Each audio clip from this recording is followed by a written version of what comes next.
Hello everyone. चैंगजी को समझ में नहीं आता कि आखिर इंशु को क्या कुछ पसंद है।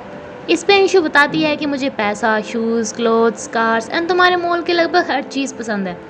भले ही चैंगजी के सामने अंशु ने कुछ ना खाया हो, लेकिन खाने को वो कैसे छोड़ सकती है। चैंगजी सोचता है कि ऐसे तो उन्हें अपनी सारी कंपनी ही अंशु के नाम करनी पड़ेगी। गुजिन अंशु के लिए कार लेके आता है और उसे घर पे गिफ्ट करने के लिए कहता है, लेकिन अंशु कहती है कि क्या मैं तुम्हें ऐसे लाइक करने लगूंगी, इससे अच्छा तो तुम मेरा प्रमोशन करवा दो।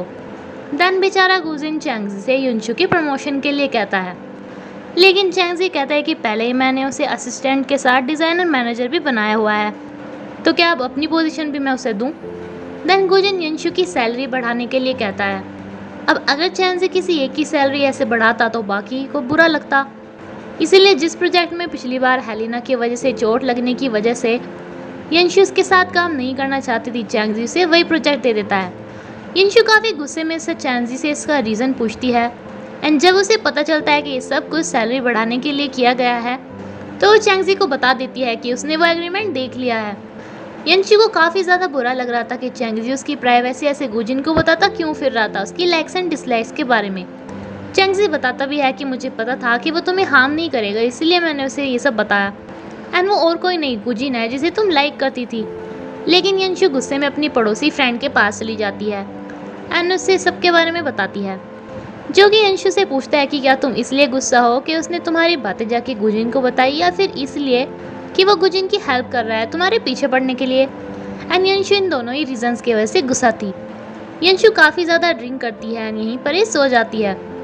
दूसरी तरफ चैंगजी को बहुत ज़्यादा टेंशन हो जाती है जब यंशु काफ़ी रात तक घर पर नहीं लौटती। वो चारों तरफ उसे ढूंढने के लिए निकल जाता है, जहां वो वर्कर्स से लेकर शॉपकीपर्स तक सबसे यह पूछ डालता है कि क्या किसी ने इस लड़की को देखा है, लेकिन कहीं से भी उसे कुछ नहीं पता चलता। सुबह होने पर जब यंशु वापस आती है तो चैंगजी उसे बहुत सुनाता है कि वो ऐसे कहीं पे गायब कैसे हो सकती है। एंड जब वो उसे बताती है कि वो पड़ोसी के घर पे ड्रिंक करने की वजह से रह गई थी, तो चैंगजी उस पर और भी ज़्यादा गुस्सा होता है। यंशु फिर से घर से चली जाती है गुस्से में, जहाँ पे शॉपकीपर उसे बताती है कि जो फोटोज़ के फ़ोन वॉलपेपर पर लगी हुई है वही कल एक लड़का लेके पूछ रहा था और तुम्हें ढूंढ रहा था। यंशु सोचती होती है कि क्या चैंगजी ऐसा भी कर सकता है। तभी उसे ये वर्कर भी मिल जाती है जो कि उसे सेम यही बोलती है।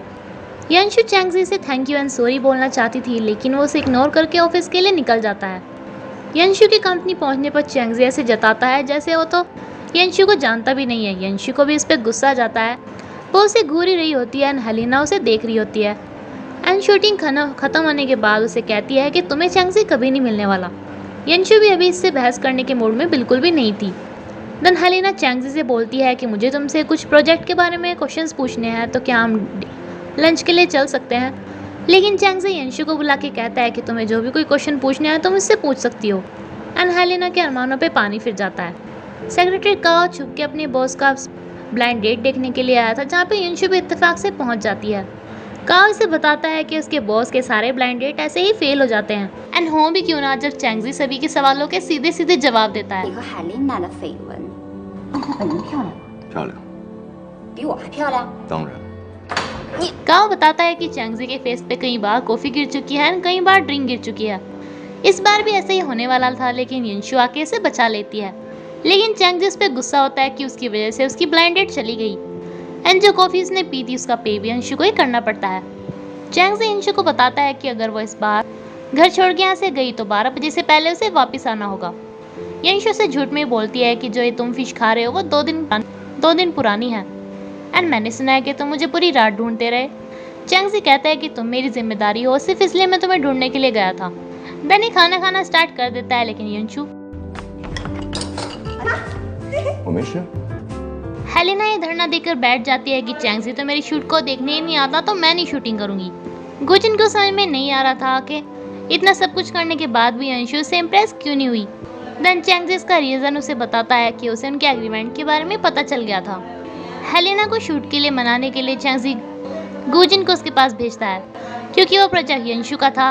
एंड जब हेलिना शूटिंग के लिए मानेगी तो यंशु को ये तो खुशी होगी। होता भी बिल्कुल ऐसा ही है ना। अब चैंगजी यंशु के लिए बोल बोल के गुजिन से कंपनी के सारे काम कराने स्टार्ट कर देता है। बस अब यंशु डिज़ाइन बनाती चली जाती है, इनकी कंपनी का प्रोडक्शन चलता रहता है एंड सेल्स दिनों दिन बढ़ती ही चली जाती है। गुजिन अब अपनी कंपनी में अच्छे से इंटरेस्ट लेने लगा था एंड यंशु भी अब उससे इतना ज़्यादा नहीं चिढ़ती थी।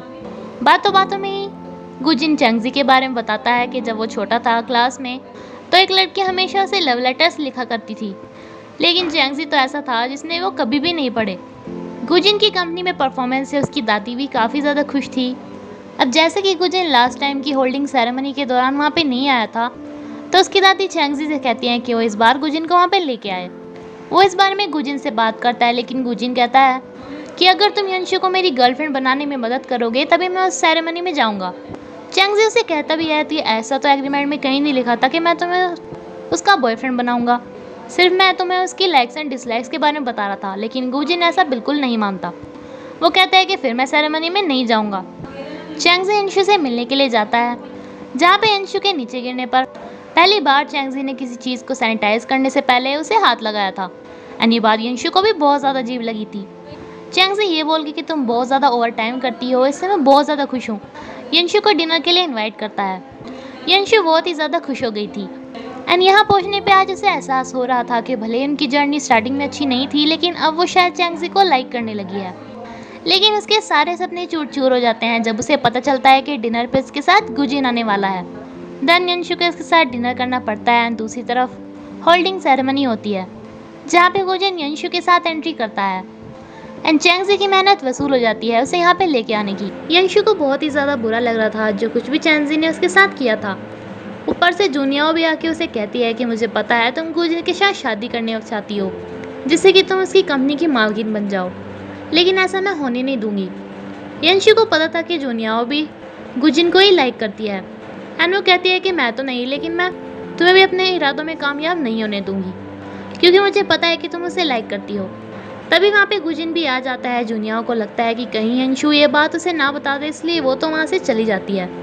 गुजिन इस पार्टी में यंशु के साथ डांस करता है, लेकिन तभी उसकी दादी यहाँ पे आ जाती है, जो कि यंशु को एक चांटा लगाती है।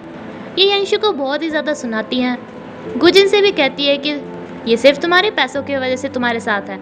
एंड यंशु से भी पूछती है कि अब की बार तुम्हें कितने पैसे चाहिए, लेकिन यंशु भी गुस्से में बोल देती है कि क्या इतने से पैसे काफ़ी होंगे इस कंपनी की मालकिन की पोजीशन खरीदने के लिए। इस पे तो दादी को और भी ज़्यादा गुस्सा आ जाता है, लेकिन अब की बार चैंगजी ऐसा होने नहीं देता। चैंगजी यंशु को लेके यहाँ से चला जाता है और उसे समझाता है कि उसे उनसे ऐसे बात नहीं करनी चाहिए थी, लेकिन यंशु से कहती है कि मुझे उससे ज़्यादा गुस्सा तुम पे आ रहा है। एंड ये बोल के यहाँ से चली जाती है। दरअसल यंशु के बर्दाश्त की भी हद हो गई थी। इस दादी माँ ने यंशु को स्कूल में भी जाके चाटा मारा था एंड सबके सामने उसकी इंसल्ट की थी कि वो एक ऐसे औरत की बेटी है जिसने कि एक अमीर आदमी को सिड्यूस किया एंड देन पैसों की रेस से शादी की।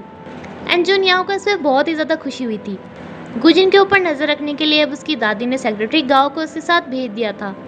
गुजिन को यह सब बिल्कुल अच्छा नहीं लग रहा था और यंशु भी सभी तानों से तंग आ गई थी। गाओ से मिसेस गू के कहने पे गुजिन को किसी भी कीमत पे छोड़ने के लिए कहता है। यंशु इस पर अब की बार मान जाती है एंड जैसे कि वो उसे पैसे दे रही थी तो यंशु ने ले लेती है, क्योंकि अब इन पैसों से ही वो पढ़ाई करने के लिए अब्रॉड चली गई थी। अपनी मोम को छोड़ के, अपनी बहन के तानों को छोड़ के, गुजिन के प्यार को छोड़ के, उसकी दादी की इंसल्ट को छोड़ के। एंड इन्हीं पैसों से अब उसने डिज़ाइनिंग सीख ली थी। जूनिया अब उसे फिर से चिढ़ाने के लिए आती है जो कुछ भी अब के साथ उसे हुआ। एंड यंशु को पता था कि 7 साल पहले भी जूनियाओं ने ही गुजिन की दादी को यंशु एंड गुजिन के रिलेशनशिप के बारे में बताया था। एंड अब की बार भी एंड यंशु कहती है कि तुम गुजिन को कभी नहीं पा सकती क्योंकि तुम्हारे अंदर इतनी हिम्मत नहीं है। तुमने तो अब कभी उसे अपनी फीलिंग भी कन्फेस नहीं की। दरअसल जब गुजिन स्कूल में पहले दिन आया था जूनियाओं को तभी से ही पसंद आ गया था। उसने वैलेंटाइन डे पे छुपके गुजिन के लिए गिफ्ट भी रखा था, लेकिन जब गुजिन को पता चला था कि ये गिफ्ट उसे यंशु ने नहीं दिया तो वो उस गिफ्ट को किसी और को दे देता है। जूनिया को बहुत ही ज़्यादा बुरा लगा था जब उसे पता चला था कि गुजिन यंशु को लाइक करता है, इसलिए उसने उनकी दादी पे उनकी फ़ोटोग्राफ्स भेज दी थी। गुजिन की दादी ने अब उसे घर पे ही कैद कर लिया था एंड वो उस टाइम पे भी उनके सामने कुछ नहीं कर सकता था, ना ही अब। चैंगजी को समझ में नहीं आ रहा था कि पता नहीं यंशु अब तक कहाँ पे है।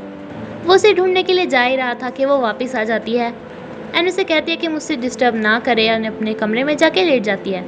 गुजिन को वैसे तो उसकी दादी ने घर में कैद कर लिया था, लेकिन उनके बाहर जाते ही वो किसी तरह से इस घर से भाग जाता है। एंड मिसेस गू को यंशु की इतनी इंसल्ट करने के बाद भी चैन नहीं मिला था, इसलिए उसे नौकरी से भी निकाल देती हैं। एंड देन चैंगजी भी गुस्सा होती है कि सब कुछ जानने के बाद भी उसने यंशु को जॉब क्यों दी। गुजिन इसे काफ़ी कोस लगाता है, लेकिन चैंगजी ने रिसीव नहीं कर पाता। चैंगजी को बड़ा बुरा लगता है जब उसे यंशु के जॉब से निकाल दे के बारे में पता चलता है। ये मिसेस गो से कहता भी है कि आपको उसे ऐसे निकालना नहीं चाहिए था, वो हमारी कंपनी का एक बहुत इंपॉर्टेंट हिस्सा है। लेकिन ये मिसेस गू कहती है कि अगर तुमने उसकी ज़्यादा साइड ली तो मैं तुम्हें भी यहाँ के CEO से हटा दूंगी, ये कंपनी हमारी है। गुजिन देखता है कि उसकी दादी के आदमी उसका पीछा कर रहे हैं, उसके पास कोई और चारा नहीं बचता, तो वो पुलिस को कॉल करके बता देता है कि मुझे एक औरत ने घर पे कैद कर रखा है। लेकिन उसकी दादी के वापस घर पे पहुंचने पर वो पुलिस को अच्छे से समझा देती है कि मैं इसकी दादी हूँ एंड ऐसा कुछ भी नहीं है जैसा ये आपको बता रहा है। चैंगजी भी आके मिसेस गू को समझाता है कि उसे गुजिन के साथ ऐसा नहीं करना चाहिए, इससे कोई भी प्रॉब्लम सॉल्व नहीं होगी। लेकिन मिसेस गू तो ऊपर चैंगजी को ही डांटती है कि तुम्हारी वजह से तो ये सब हो रहा है। यंशु अपनी पड़ोसी फ्रेंड के मना करने के बाद भी काफ़ी सारी ड्रिंक पी लेती है। जब पड़ोसी फ्रेंड उसे घर छोड़ने के लिए आता है तो चैंगजी सबसे पहले उससे कहता है कि तुमने इसे शराब क्यों पीने दी, तुम्हें उसे रोकना चाहिए था। लेकिन पड़ोसी फ्रेंड तो ऊपर से उसे ही सुनाता है कि तुम भी तो इसके बॉस हो, तो तुमने इसे बिना गलती पे जॉब से कैसे निकल जाने दिया। एंड चैंगजी को ये बोलकर चला जाता है कि इसका अच्छे से ख्याल रखना। चैंगजी बेचारा बड़ी हिम्मत करके यंशु को उठाता है, लेकिन वो एकदम से वोमिट कर देती है। लेकिन चैंगजी फिर भी एक जेंटलमैन की तरह उसकी बहुत सारी हेल्प करता है। लेकिन यंशु तो उसे अपनी गालियाँ दे रही होती है कि जब से तुम मेरी लाइफ में आए हो सब कुछ बेकार हो रहा है, तुम्हारी वजह से मेरी जॉब भी चली गई, मेरा घर भी चला गया।